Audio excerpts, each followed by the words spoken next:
There's so many movies. What are like your all-time, like not just comedies, but like all-time movies that you feel like any writer needs to watch? Any writer? Yeah.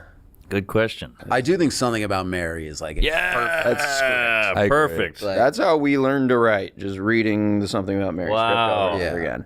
Frank's what about it is like so? I agree with you. But. Just the tightness with which they write their action lines. There's just no extra fat. It's the same way like Seinfeld and Larry David wrote. Like, you know, they really let the story and the characters drive the movie forward.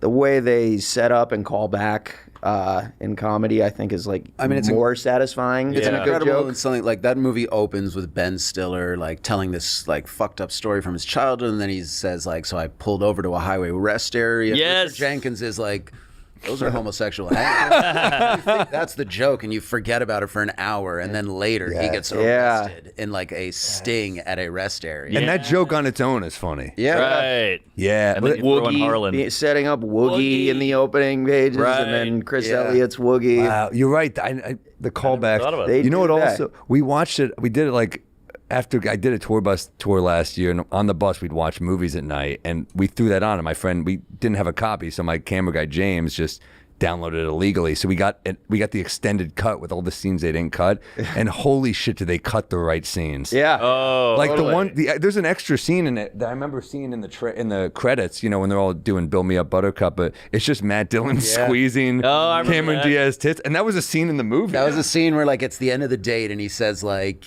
"Can I feel your tits?" It's just like, sure, knock yourself out. Yeah, it's a good cut. and it's just it's funny to see, but you're like, wow, that does because we were watching with James who had never seen it. We quoted it. Gary Veter and I, who toured together, like we quote it nonstop. How did it play for a first timer? He was blown away, but also those scenes would be like, ooh, this is a weird scene. This was cut.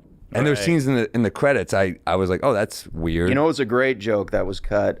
You know, Jeffrey Tambor, right? Is that his name? Was Matt Dillon's friend. He's got the snake there. Yeah. There's a scene later in the movie when he comes home and the snake has a giant bulge in its belly, and he thinks it's the dog. He goes, poor dog. Poor dog. And then the dog walks out, and you realize it's Jeffrey Tambor, Oh, who's wow. been drinking now. Right. Yeah.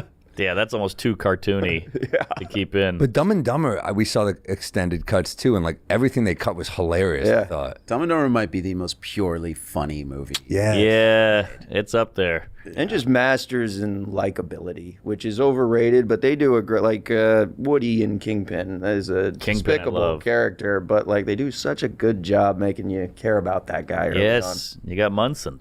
Yeah. I saw that on a date when I was like 14, and the girl was like trying to hook up, and I was like, hey, this is too good. Such a funny movie. You got Munson is so fucking good. Bill Murray, Randy Quaid, the hot chick from Weird Science who never showed up again. We had Harlan Williams in here. He's saying he was up for the Bill Murray part, and Andy was up for the Jeff Daniels part. That's right, yeah. Hey. No offense to Harlan Williams, but I think they made the right decision. Yeah. For sure. I think he also agrees. steals the scenes that he's in both those movies. Harlan is like so good in comedies too, though. So good. I mean, weird choice he makes in Dumb and Dumber with like the yes.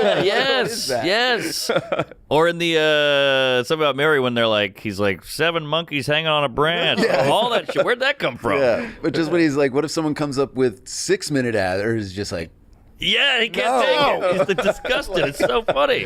By the way, you said where'd that come from? We spent like an hour and a half with him. He's fucking insane. He's I mean, where'd it come from? That's just who he is. Yeah, that's like, true. He's awesome. But it takes that director to be able to like, go, this is great. Play, keep going, get weird.